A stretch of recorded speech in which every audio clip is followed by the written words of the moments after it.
नए साल में नई सास। क्या करे, सास वो औरत होती है जिससे घर स्वर्ग भी हो सकता है और नर्क भी।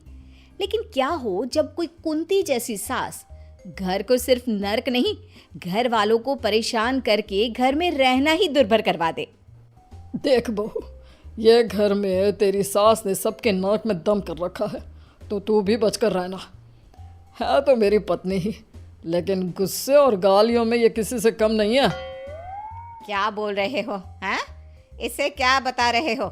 इसके माँ बाप ने मोहल्ले में मेरी इंक्वायरी कर ली थी।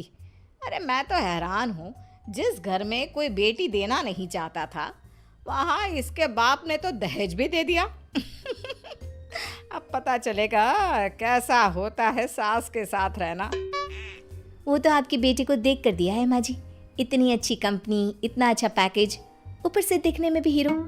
लेकिन बहू क्या फ़ायदा, ऐसी सास जो तुझे किसी तरह खुशी ना रहने दे। वैसे तेरे पापा शाम को ही आ रहे हैं, खुद ही पूछ लूँगा। हमारा जीवन तो नर्क है ही, क्यों अपनी बेटी का नर्क करने में लगे हैं। शाम को बहू के पिता आते हैं। कुछ लेकर भी आए हैं या खाली हाथ ही बेटी के घर आ गए? जी ये मिठाई का डिब्बा लाया हूँ। बस मिठाई? ये जिस सोफे पर आप बैठी है ना, मैंने ही दिया है, वरना जिस दिन बेटे को देखने आया था चटाई बिछी थी, याद है ना? ओए होए, ये मुंह और मसूर की दाल। मेरा घर खाली इसलिए नहीं था कि मैं कुछ ले नहीं सकती थी। वो तो मैं तुम जैसे बकरों के लिए रुकी थी जो दहेज में घर भरे, नहीं तो क्या मैंने धर्मशाला खोली है।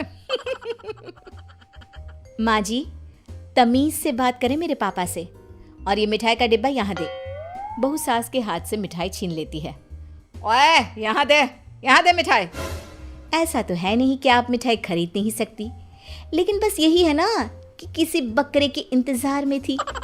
ये लीजिए पापा, ये मिठाई आप वापस ले जाइए। सास बहू के पिता के हाथ से मिठाई ले लेती है। अरे मैं तो मजाक कर रही थी, आप भी ना। देखिए माँ जी, आप जानना चाहती थी ना कि मेरे पापा ने मेरी शादी इस घर में क्यों की? क्योंकि वो जानते थे कि मैं यहाँ का माहौल बड़ी ही आसानी से हैंडल कर सकती हूँ। बहू की चालाकी देखकर ससुर को भी हंसी आ जाती है। वो जैसे ही हंसते हैं, सास उनकी चेयर खींचकर उन्हें गिरा देती है। हिम्मत कैसे हुई तुम्हारी है ये सब करने की? हंसे कैसे तुम? ये बताओ, अब आज से 2 दिन तुम्हें ना खाना मिलेगा ना चाय, समझे? अरे नहीं, ऐसा मत करो। मैं बीपी का मरीज हूँ, मुझे तो डॉक्टर ने कहा है कि जिंदा रहना है तो थोड़ी देर में कुछ कुछ खाना ही होगा। तभी बहू हाथ में 2 चाय और पकोड़े की प्लेट लेकर आ जाती है। ये लीजिए पिताजी, पापा आप भी लीजिए।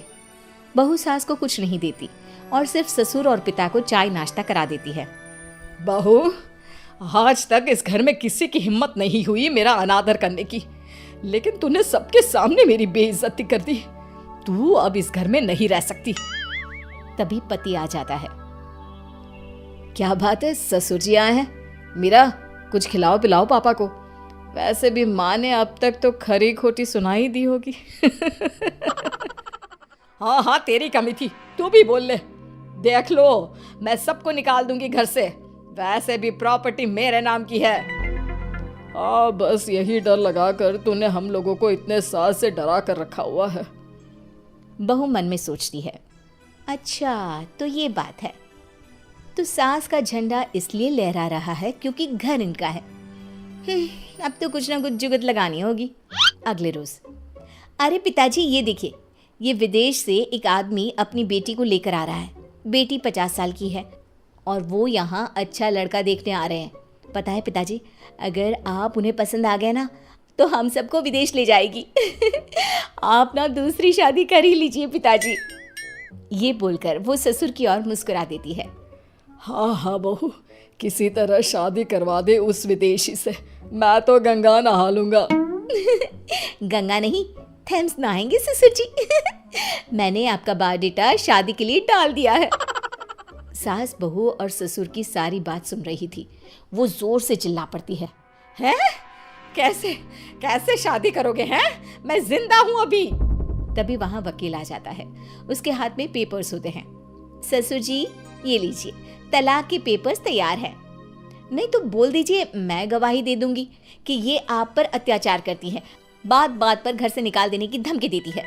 अरे ये दिन देखना बाकी रह गया था। मैं बोल दे रही हूँ बहू, मेरा घर जैसा चल रहा है चलने दे, ज्यादा बीच में ना पड़, समझी? अरे क्यों? जब घर सही चल ही नहीं रहा तो बहू क्यों ना बोले? वैसे भी बहुत दुख के दिन देख लिया हम लोगों ने तुम्हारे साथ। अब तो बहू नए साल में नई सांस लाऊंगा। हाँ पिताजी, और हम सब शिफ्ट हो जाएंगे विदेश।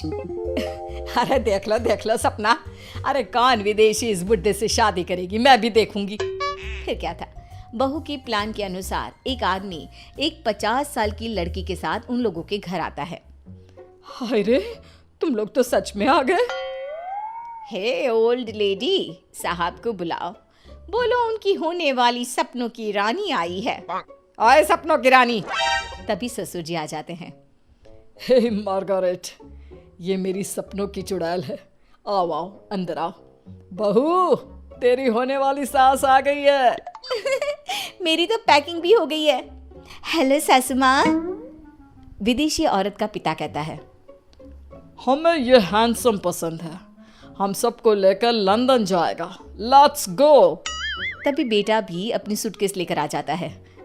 मैं तो कब से तैयार हूँ अंकल, चलो। पापा, नई मम्मी तो बहुत अच्छी है, पुरानी मम्मी से तो बहुत ही अच्छी है। ये तो हमेशा मुंह सड़ा कर रखती है। इन्हें देखो कैसे हंसता हुआ चेहरा है इनका। हाँ बेटा, मेरी तो बुढ़ापे में लॉटरी लग गई। मार्गारेट, तुम बैठो, मैं भी सामान पैक करके आ रहा हूँ, शादी वहीं लंदन में कर लेंगे। सास पति को देख रही होती है कि ये क्या हो गया। हाँ, और नया साल भी वहीं विदेश में मनाएंगे। सास को देखकर ससुर कहता है। ए सफेद बाल वाली बुढ़िया, हट। ये क्या बोल रहे हो?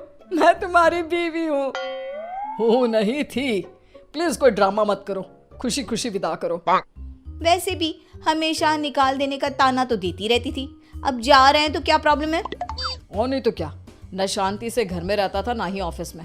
अब कम से कम नई मम्मी के घर शांति से तो रहूंगा। क्यों मम्मी? Yes my son. बस सब क्या था, सास जोर जोर से रोने लगती है। नहीं, मैं तुम लोगों से माफी मांगती हूँ, मैं तुम लोगों को कहीं जाने नहीं दूंगी, मुझे माफ कर दो। फिर सास मार्गारेट को घर से भगा देती है। मैं आज के बाद कभी किसी से गलत व्यवहार नहीं करूंगी, और ये लो, घर के पेपर भी तुम लोगों के नाम करती हूँ। मुझे सिर्फ मेरा परिवार चाहिए। बहू ससुर की ओर देखकर मुस्कुरा देती है, जैसे कह रही हो कि प्लान सक्सेसफुल।